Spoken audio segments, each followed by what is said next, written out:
Hello, I'm back in continuation video. Yung naunang upload. This is the second part. So, body skincare routine. Aside sa Fairy Skin Milky Bar soap, which is my soap on a daily basis. After that, I use this sunscreen. And I also have this one, which is from Tokyo White. This one is Instant White Sunscreen for face and body.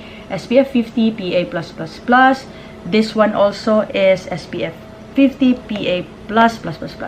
So, halos magkapareho sila ng sun protection. Also, broad spectrum. And pareho din silang may protection against photoaging and non-oily finish, whitens and moisturizes skin. And also, may infrared and blue light protection.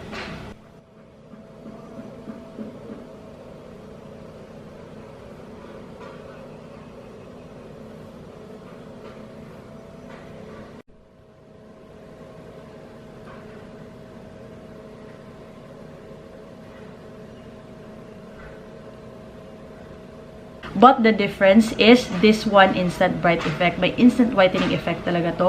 This one luminous effect lang. For daily use, I prefer this one than this one. Kasi ito, instant bright talaga. Tapos, hindi ganun ka bilis i-spread. So, I prefer this one today.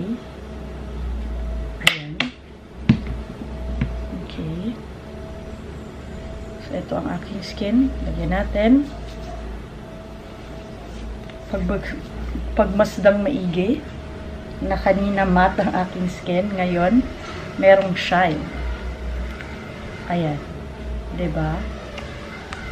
Tapos, mabilis ko lang na-spread. Diba? Try natin yung isa sa kabila. Again, pareho sila ng claims.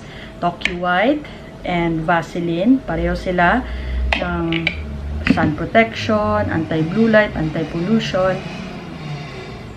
Pero, the finish is different. And mas thicker din si Tokyo White. Ayan, oh. Diba? Hindi mabilis. Diba? Naiiwan. Naiiwan yung lotion, guys. Oh, naiiwan. Hindi kagaya ni Vaseline na isang ganun ko lang. Na-spread na siya sa aking skin. And this one, hindi ganun ka. May glow naman, pero hindi ganun ka-glowy talaga compared to this one. But, as you can see, mas maputi talaga ang aking left arm than my right arm. This one is Vaseline, this one is Tokyo White. Diba? Which one do you prefer?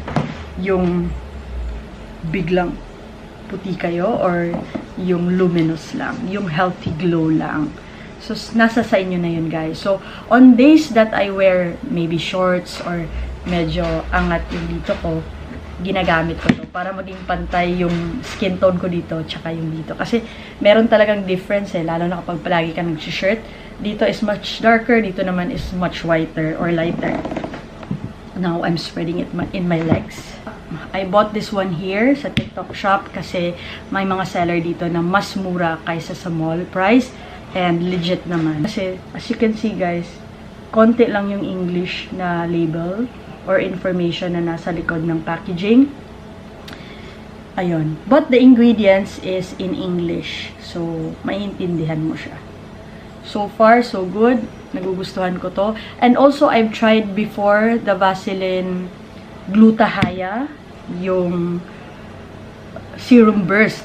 Serum Burst, yes. The in pink packaging and in gold packaging. I did a review of those two products in my YouTube channel. Okay din. Okay talaga yung mga products ni Vaseline. Hindi pala ako diretso bumili ng ganitong packaging ha. I tried it in this sachet version. Tapos pag nagustuhan ko, saka talaga ako bumibili ng nasa tube type of packaging.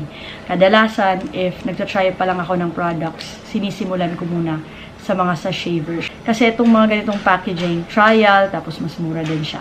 So, pag nagustuhan ko na, saka ako bumibili ng mas malaki. Screenshot nyo na lang this part guys if you want to know more of its ingredients and the benefits and claims of these two products. That's it for now, and I hope you subscribe to my channel if you haven't yet. Bye!